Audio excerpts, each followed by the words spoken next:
Hello, everybody, and welcome to Ladies of the PGS. I am your host, Artem, and of course, tonight we have with us Lorena Creole. Lorena, how are you doing tonight? I am doing great. I'm doing great. I apologize for not being on stream. I look like a hot mess coming from the gym, but I am so glad to be here with all of you. Well, we're just happy you are here. We don't care if you are not showing yourself, that does not matter. We are just happy that you are here. And I do want to say to you, in all certainty here, that there's a lot to talk about with these films that are coming up. Um, Lorena, you and I have been talking about Super Mario Brothers, mainly because it's been sort of like that game that everybody knows. It's it's a staple game that is so important for everybody. And the idea that it would take this long for them to make a movie is not a surprise. But to be honest with you, this movie looks unbelievable from the trailer to the way they've made this film. I've kind of been looking at what they've been saying, and what people are saying who have seen the film, Lorena, is that the first Mhm. impressions are very, very good. In this article, first impressions of Super Mario Brothers movie have arrived, and they're pretty positive. Lorena, what have you heard about this film? Are you excited about Super Mario Brothers? What are you expecting out of this? Well, I have been excited about this movie ever since it was announced. I've gotten more and more excited of like the trailers and the clips that have been dropping on Twitter. And I want to say about 3 weeks ago, I saw the Super Mario Brothers trailer in 3D, and it was just my jaw just dropped because with the 2D, of course, you're going to be in the theater and enjoying it. But in the 3D, it literally feels like you are completely immersed in the game. And just with all the sound effects and everything, people in the theater were just hooting and hollering about the trailer. There is just so much buzz about this film. I actually bought like upgraded seating in 3D to see this on Wednesday, and the theater that I bought my ticket, that the showing was almost sold out. And a Wow. lot of them are close to selling out. There's so much buzz. This movie is going to make a I know that's not real, but a bajillion dollars. Illumination Studios is behind this, behind the likes of Despicable Me, The Minions, um, all of those movies, which they know their audience, and they're just family fun movies to just sit back and watch. Great stuff for the kids, enough stuff to go over the kids to entertain the adults. It's just what their audience wants. And if you're a fan of the games, the sound effects, everything, it will just take you back to when you first fell in love with your first Mario Brothers game. Yeah, Lorena, what's really interesting about this is that this might be one of the first video game movie adaptations where both parents and children both grew up with a game. I think this might be one of the first. I know that our whole let's say the Gen Zers out there, Mhm. Gen Xers, Gen Zers, millennials, they all grew up playing Super Mario Brothers. I don't think there's a generation that played video games that didn't play Super Mario Brothers. I remember it was on my Nintendo 64, along with The Legend of Zelda and Duck Hunt. Mm, Um, Duck Hunt, man, I love that game. it was all on there, guys, and my voice is a little hoarse. I have a little allergies or something going on, but it was unbelievable. And something, I think also got multiple iterations of this game over the past 20 years, Yes. where Super Mario Brothers has changed, progressed. We have Mario Kart, which is incredibly popular. Maybe one of the most popular games out there, where groups of people can just play and enjoy themselves. They've really managed to make Mario Brothers into something that is marketable for each generation, and not every game can do that. Zelda still seems to be around as well. It's very funny with these games how impactful they've been to the point where we even have an attraction, Lorena, at the parks for Super Mario Brothers.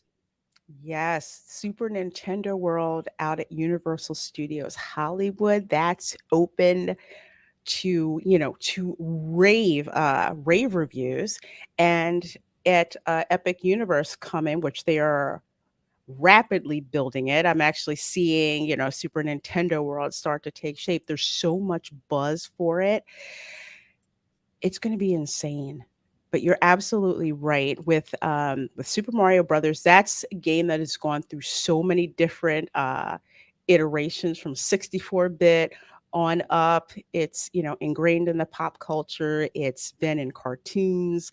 Gen Zers know about it, millennials know about it, Gen Xers know about it, and that franchise, Nintendo, actually has more brand recognition worldwide than Disney. Absolutely, Lorena. And another really interesting thing about this, and guys, I'm so sorry for my voice. It's going. Um, Even in EDM, the music for this particular video game has become such a norm that when I go to EDM events, some of the artists play the music from this video game at EDM events. They play it as we are dancing. They've set it to an electronic dance music beat or whatever. It's Mhm, become such a huge part of our lives. I even saw an article of a fan who, along with his other friends who play in an orchestra, decided to take a lot of these video game music themes and create an entire, concert where you're mhm. just playing the music from the video games. This one has been so impactful. Here I'm showing you guys on the screen here where they're talking about Nintendo World opens 2/17/2023. Universal Studios. Gee, Lorena, that's right now. This is right now. People are Yes. talking about this attraction. Yes, if, you go to, Theme Park Wizard's, YouTube channel, I gotta shout him out because he has so many videos about this attraction, even Mhm. from the previews to when it opened to the general public. The buzz is just, insane, and it's not just the attractions, it's the characters like like you showed earlier, the characters. There's even, like, a Toad's Cafe where it's just like Nintendo food and everything, like everything from, the little yellow mystery box that comes in like a cake and like a soup that has like a mushroom cap on it, just like the games. It has gone over like gangbusters, and Mhm. I just can't wait for this to open in Orlando. The buzz is real with this. It is real. And Lorena, this isn't a reworked ride or something that's stripped down and changed to something else, or something that offended somebody and they had to move it around, or something that they, don't are unsure about what it's going to look like. This is Super Mario Brothers we're talking about. So we already know what this is going to look like. We know it's going to be unbelievable. Here we can see some of the characters that'll probably be there. The tube where you go down. Sorry, it freaks every time I see that. I just get so excited. Yes. I mean, this is unbelievable. The idea that this is opening at the same time that the ride, which is going to be there for a long time. The ride is going to be there. People are going to be riding this ride. It says it's an all new dynamic land, a visual spectacle of vibrant colors, architectural ingenuity, located in a newly expanded area of Universal Studios Hollywood, a groundbreaking Mario Kart Bowser's Challenge ride, which makes sense because they have a game called Mario Kart, as well as many thrilling and interactive activities designed to engage the entire family within the captivating mushroom kingdom. And I think that that's really interesting, Lorena, because they're not saying that this is solely geared towards children or a particular age category. They want the whole family to be involved in this.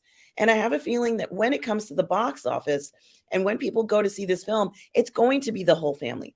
I want to see what's in this film.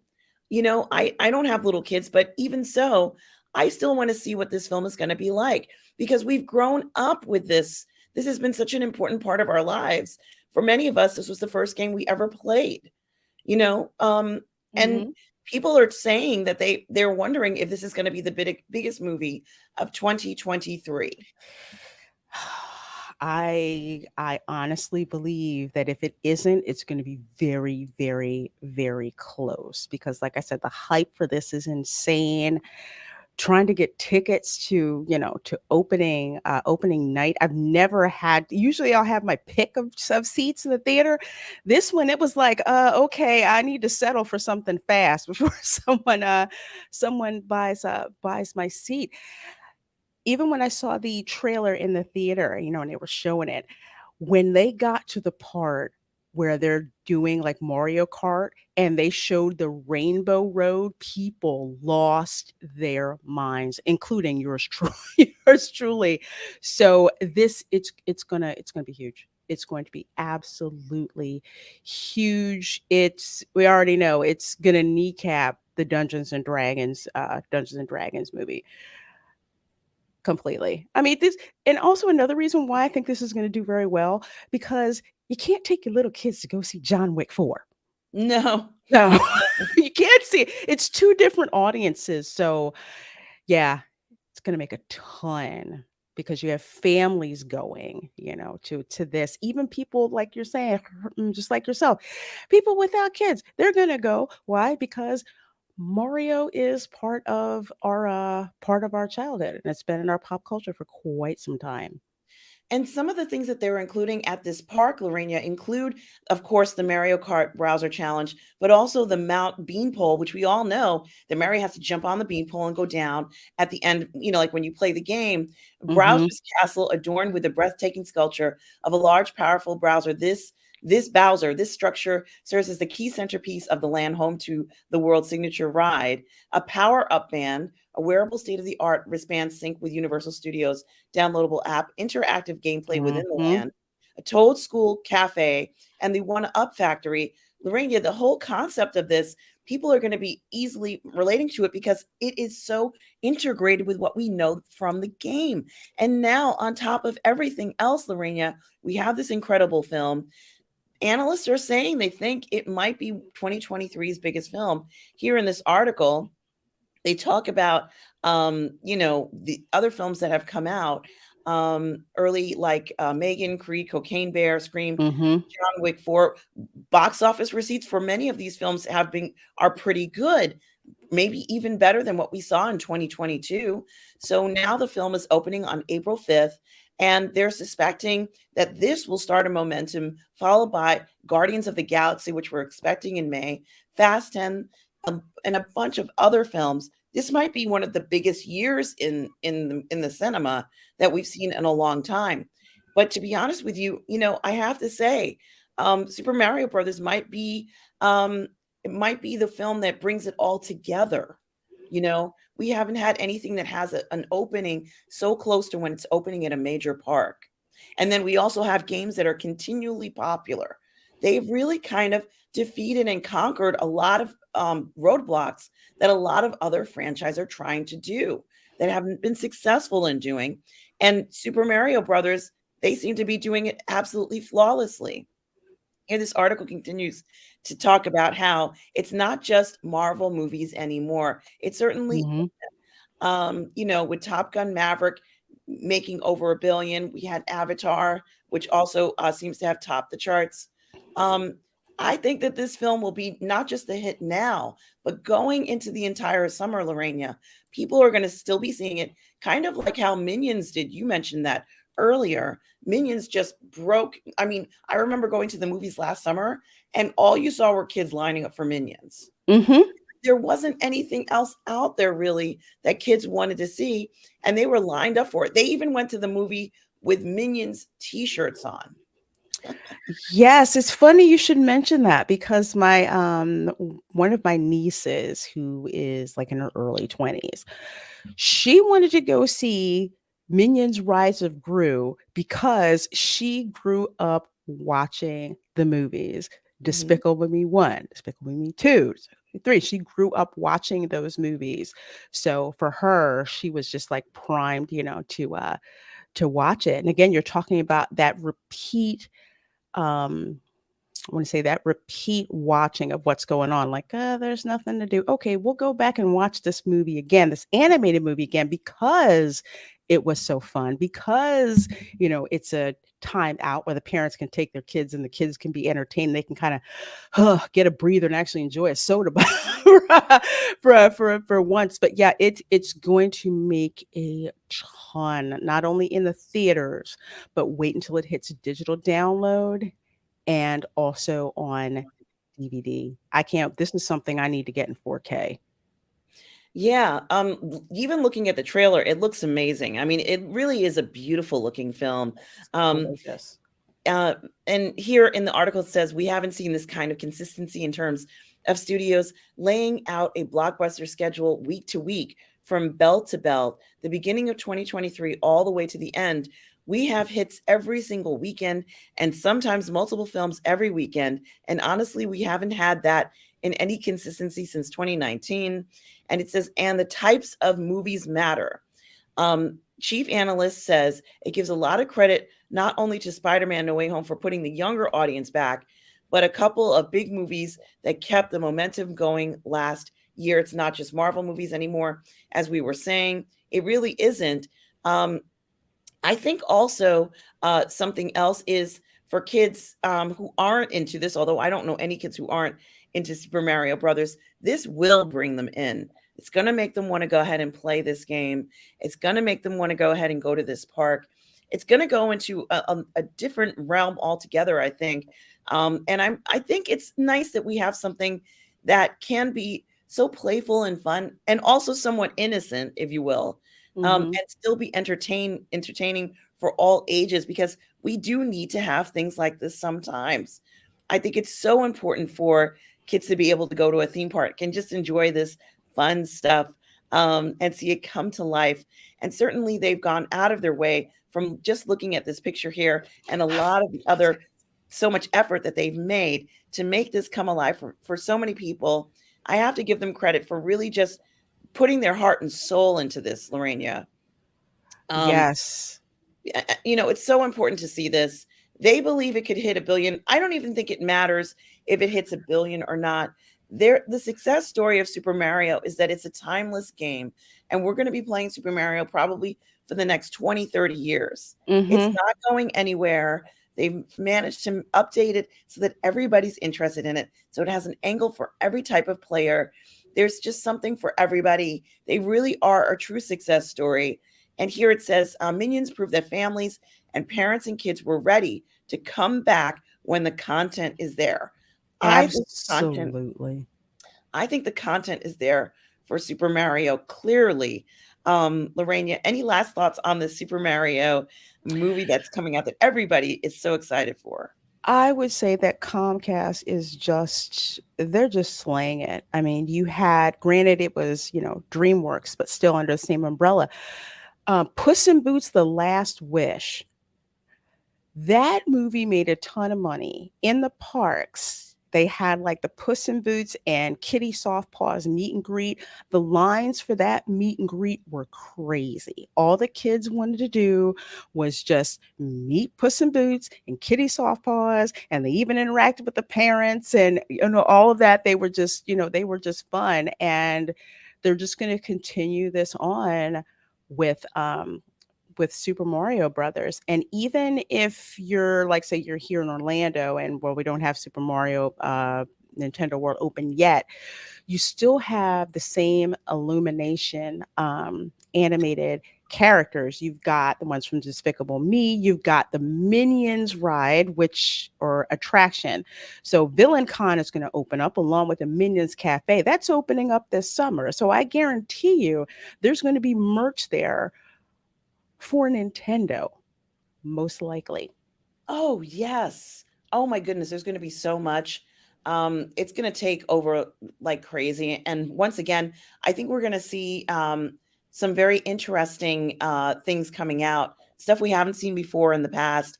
Here in this article, it just says you're looking for an IP that crosses several demographics. Well, guess what? We're finally in the right place for video games to do that, and it certainly is doing that here Mhm. with Super Mario Brothers. So, um, it is really exciting to see what how it's going to be. And like I said, it's going to be one of the biggest games of the year. You and I both agree with that. I'm just Mhm. so excited for them and proud that they were able to kind of keep this IP uh, it to what we know, and so that it feels authentic and true. A fun, exciting game that doesn't take itself too seriously. You just want to have Mhm. fun in this game, and that's what Yeah. a lot of gaming really is about. I think, especially Mhm. for families, especially for When people is just the Super Smash Brothers movie coming out? That's what I want. well, you know something, Lorena, and I'm sorry, guys, my voice still is going. That wasn't the only thing that we found out and found out more information about. Um, and of course, we have to talk about the trailer that dropped for Secret Invasion. Of course, it stars Samuel L. Jackson. And, I saw the trailer. I liked the trailer, Lorena. I thought it looked badass. It reminded me of Invasion of the Body Snatchers. It Mm. really was a very cool looking trailer to me. I thought Nick Fury looked badass. It but it also had elements of V. I don't know if you remember V. Um, Yes, I do. Yes, I it do. it felt like it had elements of V to it, and I really liked that element of it. Samuel L. Jackson looking all badass. Um, what do you think of this that's coming out? Can't speak. What are your thoughts? What are you expecting from Secret Invasion? Is this trailer going to deliver a badass program that we're going to enjoy? I mean, what do you think from what we've seen from this trailer? Because it looks so good to me. The trailer looks good. Definitely better than the ones that they had for She-Hulk. Most definitely. I'm intrigued. This was probably the only upcoming Marvel show that I was seriously interested in watching it. One, because Samuel Jackson is in it. Two, I happen to like Nick Fury, and I like the premise behind the show. So it could be good. Again, that's mostly going to have to deal with who is writing the show. But the trailer has done its job. The trailer makes me want to sit down and tune in, and hopefully, this will finally be the Marvel show on Disney Plus that gives us everything that we should have been getting. So hopefully everything will align in this one. Yeah, Lorraine, you make a good point because in the past we've gotten some trailers from some shows and we didn't exactly get shows or endings we expected. In fact, what we got was, kind of really far away from what we thought we were going to get. And, of course, it says it's officially coming out on June 21st. Gee, that's just around the corner on Disney Plus. Um, Apparently, it was supposed to premiere earlier, but when I saw this trailer, I immediately knew it was very, very different. Here it says it's a 2-minute trailer, which premiered on Sunday. Amelia Clark is playing in the series, so she's going to be starring in it. And I did see her in the trailer as well. She looked great. It says it offers no specific details other than what we already know. We're getting the same vibes as before. Something peculiar and strange is afoot, and for some reason, only Nick Fury can fix it. He doesn't need the Avengers or doesn't want their help, or maybe he doesn't trust anyone. It is very interesting because in the trailer, it actually shows you a section where it says, "Where are the Avengers?" And that's always a question that is Mhm. always asked in practically every Marvel film. Where's the Avengers? Where are they? Um, and it seems like Nick is really very much on his own here. He doesn't have anybody helping him. It is really very unusual, I think, because it always felt like he had them, or they could come at a moment's notice. But we're finding out in a lot of these series now that they aren't always available, and they're not always going to be there at a moment's notice. um Sorry. The big twist in the story is that the Skrulls are impersonating humans in what might be an attempt to take over the planet. Now, this kind of does remind me of, as I said, Invasion of the Body Snatchers. It also reminds me of Star Trek Picard season 3, which something very Ah, similar is happening.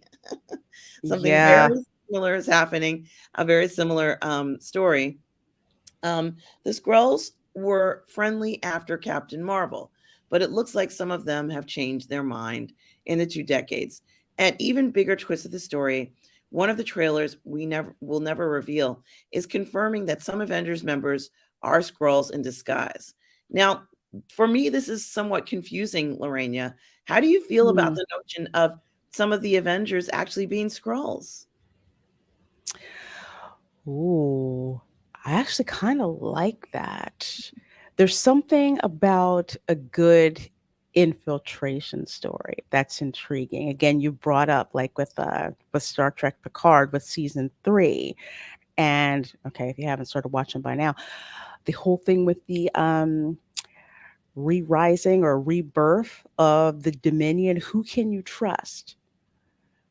You know, you're not I can't trust you to be who you are or who I think you are.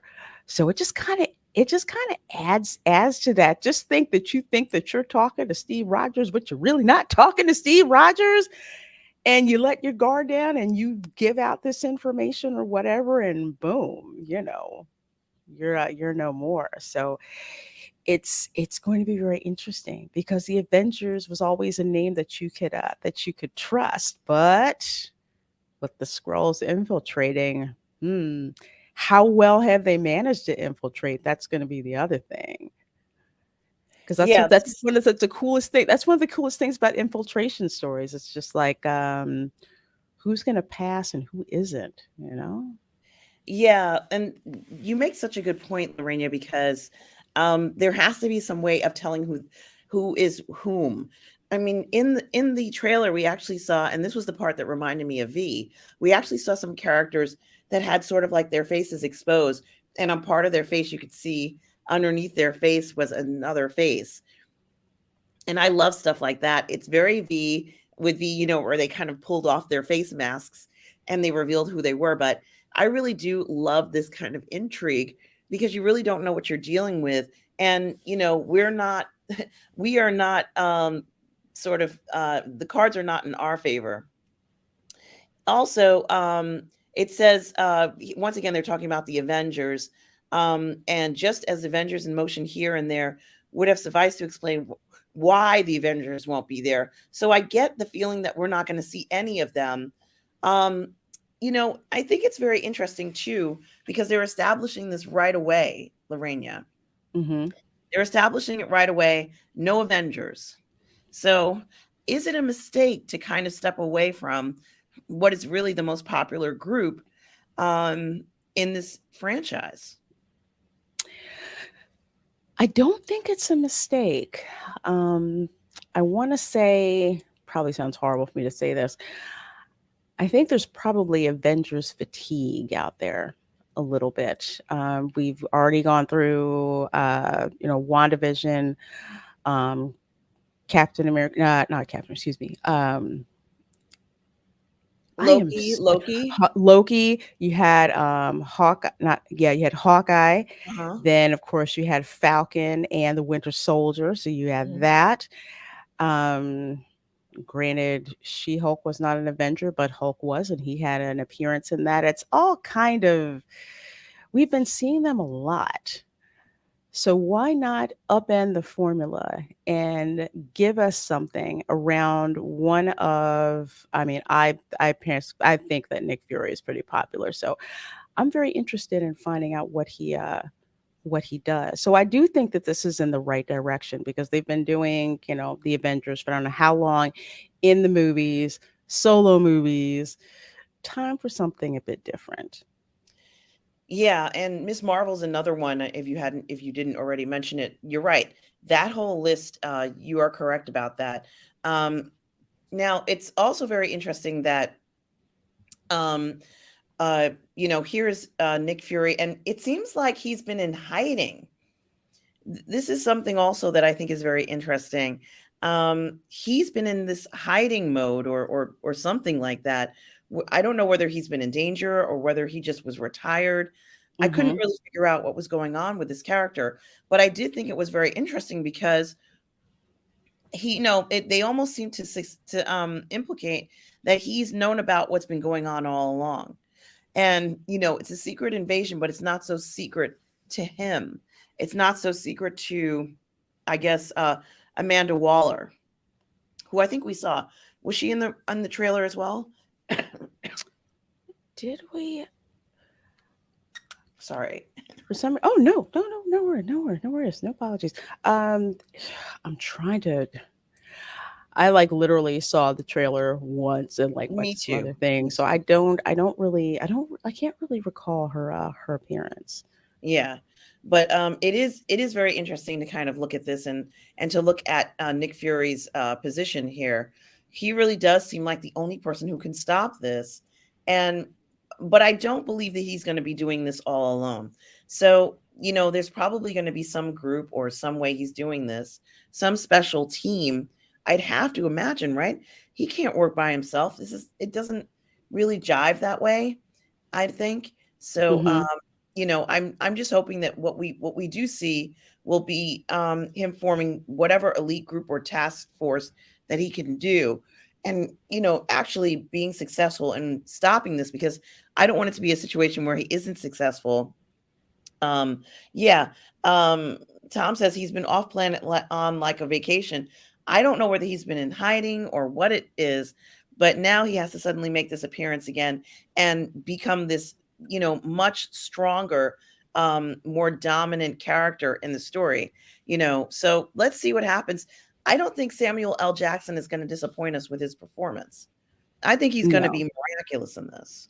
I agree. I've never seen a crappy Samuel L. Jackson, performance. Like I said, for me, Samuel L. Jackson, for me, is the draw for this particular show. If he was not featured, I probably wouldn't be paying attention to it.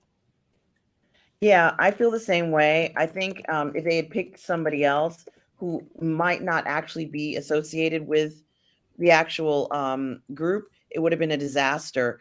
But I also was going to say that, it is very interesting to kind of look at Nick Fury's role in all this.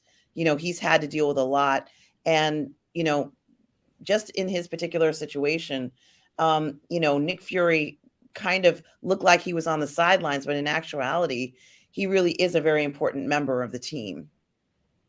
So, Mhm. so I did want to say that. Now, outside of Secret Invasion, there is one more trailer for Blue Beetle. I haven't watched the Blue Beetle trailer. Have you, Lorena? I have not. I've seen a couple of stills, and that's about it. But so far, what I've heard, some people seem to be quite interested in it. Yeah, there does seem to be interest in it. A lot of people have looked at it and have said that it looks really cool. Um, and it says well, I guess I'll bring it up. Let me see if I can kind of bring this up. Every time I try to bring up these this certainly it's not allowing me to, but I'm really interested in seeing it. And it says that it reveals hold on, sorry guys. A new hero of the old DCEU. So, why can this not show nicely? Yes. Okay. Sorry, guys. Okay, so maybe this one. Here we go. I think this kid looks great. I think he's going to be a great star in this. Um, and Tom was talking about Blue Beetle, and he was like, "Did you see it yet?" And I said, "It looks cool," but I didn't get a chance to watch the entire trailer. However, here as I share it. And I also couldn't include it in the title because there was too many words. Here they're talking about it. The DCEU just got bluer. They released it, and it's the 14th film in the DC extended universe.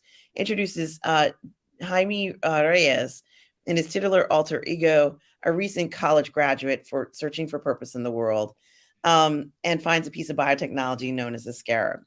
So, despite plenty of spectacle, and a sinister Susan Sarandon, the biggest surprise comes at the end of the trailer when he declares Batman is a fascist. Now, I don't know anything about this, It is very unusual to see something like that at the end of a trailer. Um, Yeah, and it's I wanna say it's unnecessarily divisive, in a way. I kinda think of it as the same throwaway line that they had in Quantumania where they were talking about communism. At least in Quantumania, they dropped it in the movie. They didn't put it, in the trailer. It would have been funnier if they probably would have said something, not so otherwise not so nice about Batman. It's like, so what? It's just some rich guy. That's a superpower, something like that. So yeah, that they could have not put that line in there. I don't know. I don't know why they did, but neither here nor there. The bigger thing is the film itself going to be any good? The lead actor, Zoto Madreña, who was in Cobra Kai as yes, Miguel. yes. That's why I'm excited to see this because his performance in that series is just amazing. So I can totally picture him as Blue Beetle, and I'm actually more excited about Blue Beetle than I am about seeing the Flash movie. Interesting, very interesting. I personally think that this young actor, really kind of set the everything on fire, with his smoking hot looks, if you will. He's Yeah. 21 now. He's really, really young, so I'm not going to go too into this, but playing Miguel in Cobra Kai, he was a hottie. So certainly in this, he adds another kind of element for me, like he's still smoking hot, and he's over 21, and just a really attractive young actor. I think he's very talented. I think he's going to be great in this. But yes, for me, Lorena, that is making me want to see the film. And I think we were talking about this the other day about remember the days when there would be a specific actor who'd be in a film and it would make you want to go see the film. That's how I feel here. Mhm. That's how I feel here. He was so great in that. And of course, Cobra Kai is going to have its last season and it's going to, finish. And we all enjoyed, well, I enjoyed Cobra Kai. Most of us enjoyed Cobra Kai. But I think that this is going to be such a great start for this young, talented actor. And it makes sense. I feel like he's earned it after doing all those years of Cobra Kai. So that's going to come out. And it's also very exciting to see that. And the last thing that we're going to cover tonight has to do with one of the reasons why I am actually here in London right now, guys. So I am in London right now, and I So am going to an jealous. event. You must go to Marks& and Spencer and get a, lemon muffin for me. I certainly will do that, Lorena. I will certainly make sure I take care of that before I go. Making a note of it now. Um, and of course, guys, I'm here for Star Wars Celebration. I'm just trying to pull up a decent article about Star Wars Celebration here, guys. So, Star Wars Celebration 2023 is taking place here in London at I think it's the Excel Center. And what's also really kind of interesting about it is there's a lot of expectations coming forward with this, meaning there's a lot of rumors. And I heard this rumor from a friend of mine, Russ Whitfield, who was just telling me about it, who heard it from someone else um, about Star Wars Celebration and about the pressure on Lucasfilm to go ahead and come out with a new film because nothing really has been happening recently. um, so yeah, so Star Wars Celebration, you guys already know what it is. I went to the one last year in Anaheim. This one is going to be in London. And I think it's going to be I think we are going to see some new movies. I have no other way to show this. This won't show properly on my computer. It But there won't is display? rumors of movies coming out. Um right now from what they're saying, um the show that's out right now. The Bad Batch just finished a few weeks ago or 1 week ago, and The Mandalorian, um, which is out now, hasn't necessarily been doing too well in the ratings. So I'm not quite sure which is true and which isn't true. But what I can say is it is interesting to kind of look at the notion of new movies coming out for Star Wars, because that's pretty much, people have been saying that they put out too many things at once, and they can't concentrate on getting one thing right versus thinking about 20 different things. So the Mhm. rumor is that there's these new films and that there is pressure on Lucasfilm to come up with new films. Um, the real interesting thing about this, Lorena, is it is kind of a lot for people to kind of look at in the sense of expectations for Star Wars at this point. A lot of the fans are not happy with what Star Wars, what Lucasfilm has been making. And Mhm. in addition to not being happy with it, we've been seeing over the years huge boards of products or items, let's say shows that are supposed to come to fruition, many of which never even made it, into pre-production. What do you think about that element of just kind of throwing up so many different items? We're going to tell you we're doing this, but some of the stuff isn't even close to being in pre-production and probably won't even be made. What are your thoughts on that? I really think it's not fair to the fans to do that, to give them false hope that all of this stuff is coming out. If you remember during that one investor event where Kathleen Kennedy got up and you saw like literally all of these shows that supposedly were coming out. I think she said they were going to be generating content for like the next 10 years or something like that. And you had all of these shows up there. Um, so it's kind of like, oh, we're going to get a Lando series, we're going to get a couple of other series, and there was just so much stuff. We're just like, how is this, how is this going to happen? And then so many of them, I want to say probably about half of them have gone by the wayside. We've only seen Book of Boba Fett, Kenobi, Andor, and of course, The Mandalorian is there, and reportedly the Acolyte filming, and of course, we're going to get Ashoka very soon. Yes.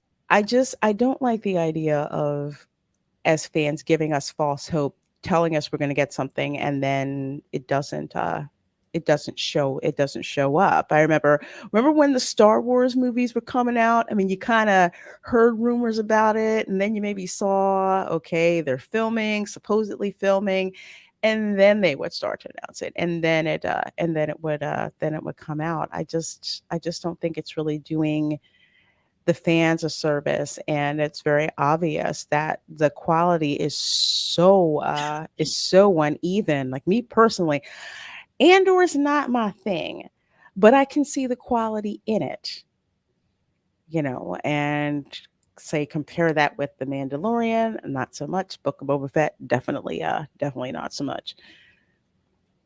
Yeah, this is something to think about. There's been a huge quality issue across the board, and I've talked about the unforced errors as well. We've Mhm. seen that we never seen. Well, maybe we did see them in Star Wars, but um, you know, unfortunately, that was something that we didn't accept it. But the rest of the product was so good that we were able to kind of overlook some of that stuff. But they talk about, the Rogue Squadron, and that was a big deal. Everybody thought that was coming out. It sounded Yeah. good. It looked like, she was inspired by her dad, and this really was a great sounding film, and that didn't work. Um, and so, here, and I have to be very careful with the idea of saying that if there's not 3 movies, then there's no job, and, I think that that's kind of, presumptuous. We don't know what's gonna happen in the future. Right. Um, but, it is a little strange that we haven't had any films coming out because they've been telling us that we're supposed to see them. So they're talking about and speculating what the next Star Wars movie will be. Personally, I think they need to make something called the Rule of 2. And the Rule of 2 would Mm. be obviously, about, 1 Sith master and 1 Sith apprentice. And I just like the idea of it because it changed so much in the Sith, lore by having that, idea come about. I think it'd be a great movie idea, But there are a lot of other things that a lot of other of these this team and Lucasfilm, I feel could be more important. Um, but yeah, it says, I'll just say that for reasons that I can't get into on this Mhm. Sunday morning and this day, extremely difficult, extremely high. If it can be great, it shouldn't exist. So, he's essentially saying that he doesn't approve or doesn't approve of the quality of what we've been seeing. And you and I both talked about the quality. A lot of people talked about the quality. We know it's diminished. We know Mhm. that quality is diminished. I think it's very interesting. Are they going to start to prioritize quality? It felt like they were prioritizing quality when Andor came around. Um, Agreed. and so I thought that that might have been a shift in the right direction towards the type of quality that we're expecting. We don't need to see 10 or 20 shows. All we need to see is something, even one with high quality, is something that we're all hoping for. Um, I and I also think that there is a space for movies if they want to do avant-garde or kind of off the cuff or experimental movies, fine, but go ahead and give us the quality films as well, because there is such a thing as a B film. There can be B films that are Star Wars films. They don't Mhm. all have to be perfect films, but we still do need to get quality at some point. And after a while, when we're devoid of that quality, it affects the work. Lorena, and Disney, recently they brought back some employees who are in charge of um, creating the magic that Disney has. And the importance of that, letting go of important employees, letting go of staff Mhm. that you depend upon to say, you know what, that's wrong, or you know what, that's going to be great. That aesthetic that some of these developers have is priceless, because you can't just throw anybody in there and imagine that it's just going to be the same result because it's something on a piece of paper and that it's been successful before. You still have to be able to produce a quality product that people are going to show up to and hope to see. So at Star Wars Celebration, I already know we're going to probably see a preview of Ahsoka, like you mentioned, Lorena. Mhm.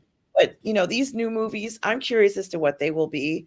I would just be happy with one new movie versus worrying about three, Lorena.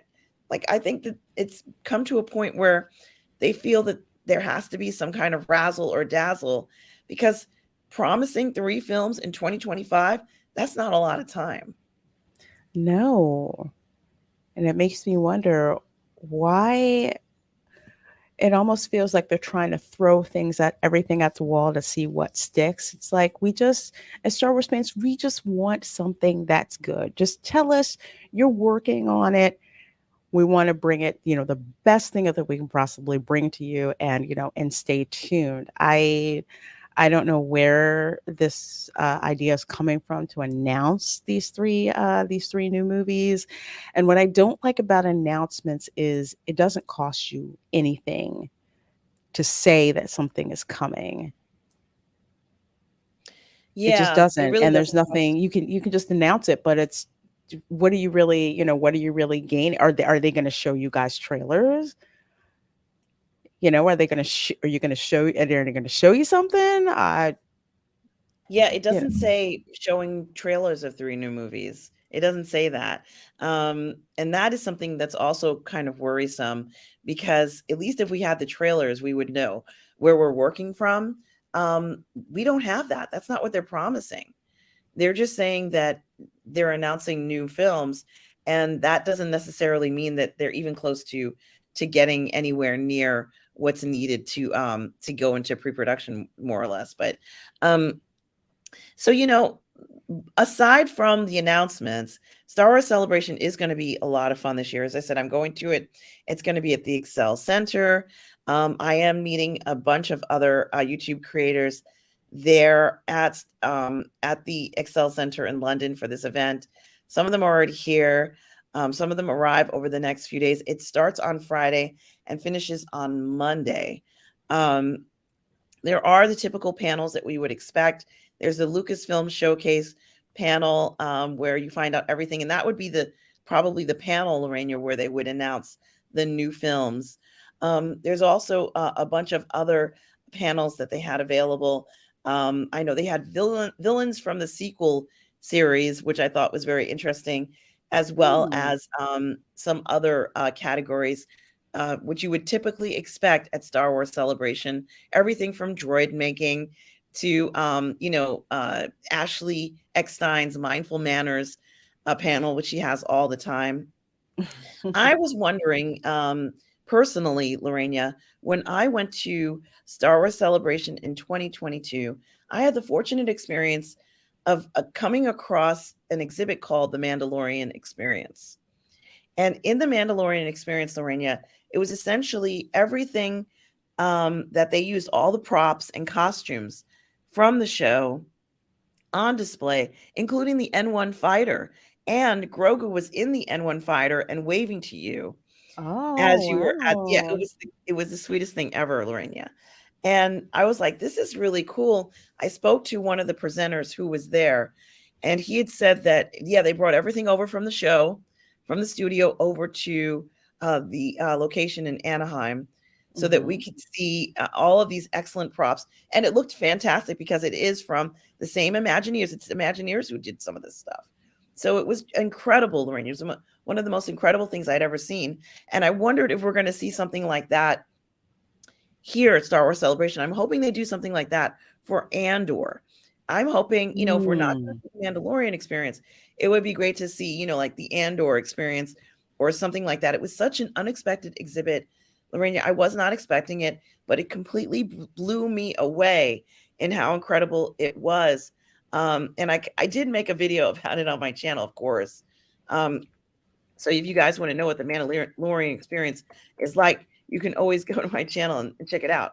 And this is not for you to necessarily have to go to my channel, but I was so blown away by it when I saw it. Like I said, I was not expecting to see anything like this um, at all, and to see something so incredible with Mhm. what they were able to do. It really showed me that these guys, these Imagineers are still there. They still want to show us incredible stuff. Maybe I can just do it here. Mhm. They still want to show us incredible stuff. I'm looking at myself in the video, Lorraine, and I'm, I look like a You zombie look in the video, but fine. I'll But I just do share hope it. I do hope they give you guys stuff for Andor. Considering I think they're Walking. working on the 2nd season, Mhm. I would expect that there should be something there for it, so I hope that happens. Yeah, I agree. And I just wanted to show you. This is just maybe a small bit of yeah, I had to mute it for I don't really, this is just my for my YouTube channel, so I'm not like streaming against the Yeah, rules. I don't think you're gonna copyright claim copyright claim yourself. I just want to make sure I get to the point where we can see it rather than wasting. Okay, do you see it? Yes, mhm. You see him Look in at there? that's so cute. Yeah. And then you can kind of see around, you can see the N1, Yeah. and John Favreau also showed up the day I was there. It was Oh, incredible, Raina. It was nice. incredible. I couldn't even believe it myself, what I was seeing. I was so happy. You can see all the costumes, you can see the sets. It was Mhm. one of the most incredible things I had ever seen. And so why am I bringing this up? This is what I'm hoping they continue. If I think they need to continue this level of excellence at Star Wars Celebration. Now I know we're in London. I know we're not local. I know that. But I think we need to continue this level of excellence when we see displays and different things that they show us that fans need to see. We need to see things like this to continue that immersion that we're talking about, Lorena. That immersion and all the stuff that we enjoy from going to events like this, going to things like this. We need to see Mhm. stuff like this continually from now on. So I'm hoping we get something that has that type of quality at Star Wars Celebration here in Right. London. I don't know if we're gonna get that, but, after seeing that, I was so blown away by what they were able, and that was just a little clip of what I was showing you, but, I hope we see something like that for Andor. Maybe they're gonna show us something like that for Ahsoka, but we still Uh, need to see all those other elements that make Star Wars so cool too, in addition to just the shows and announcements for movies. So that's what I'm hoping for, guys. I just wanted to mention that. my expectation for Star Wars Celebration. So thank you, everybody, for tonight. Lorena, where can people find you? Well, folks, you can find me on Twitter. You can find me on Instagram. You can find me on Twitch. And of course, you can find me on YouTube, on my channel, and also on this channel for ladies of the PGS. Absolutely. Yes, absolutely, guys. Make sure you like and subscribe to Lorena's channel as well, everybody. And guys, you can always find me on Positive Fandom, my YouTube channel, as well as here on the Burnettwork. I am the creative content director here, uh, bringing you shows like this and more shows to come. But you can also find me streaming with Lorena on our Toxic Male Appreciation Show. Coming up, guys, I'm not in town, so my schedule's a little different. So I've had to hold off on streaming and doing everything that I would normally do. And guys, here's Lorena's link. Make sure you like and subscribe. Oh, thank Um, you. but you can also find me on the 1/6 Scale Man Network, either on Say What or Uncivilized Scoundrels, guys. And please also subscribe to my channel. Also subscribe to Tom Jr. Jackson's channel, Tom Jr. Jackson, my moderator, collaborator, and friend. Always so supportive of everything. Tom is actually saying that Super Mario Brothers has already made 225 million. Wow. Oh my gosh, that's awesome. So excited for this film. Mm-hmm. And thank you, Saya Dream. Guys, thank you so much for everything. Lorena and I, on behalf of both of us, we just want to thank you guys for tuning in tonight. It's always a pleasure to hear all of your comments and see everything you guys have Mhm. to say. It's such a pleasure. And guys, remember, no matter where you are in the galaxy, always do remember to please be kind, guys. Take care. Bye.